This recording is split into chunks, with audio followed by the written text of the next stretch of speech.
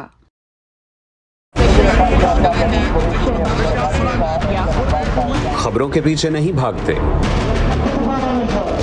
ہم کہانیاں ڈھونڈتے ہیں، عام لوگوں کی خاص کہانیاں۔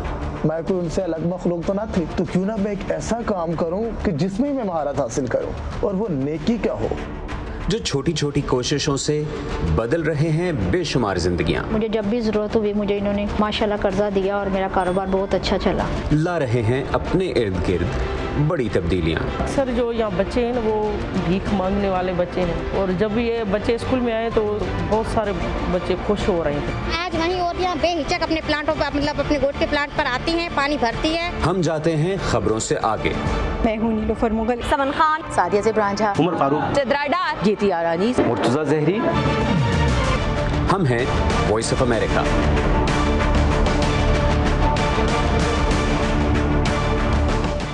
اسی پر ختم کرتے ہیں آج کا ویو 360۔ اسٹے سیف اور پاکستان اور خطے سمیت دنیا بھر کی اہم خبروں اور دلچسپ معلومات کے لیے آپ آ سکتے ہیں ہماری ویب سائٹ urduvoa.com پر۔ یہ سارا کانٹینٹ آپ کو ملے گا ہمارے سوشل میڈیا پلیٹ فارمز پر بھی، facebook.com/VOA Urdu، یوٹیوب پر ہمارا چینل ہے VOA اردو کے نام سے، اور ٹویٹر انسٹاگرام پر ہمارا ہینڈل ہے @VOA Urdu۔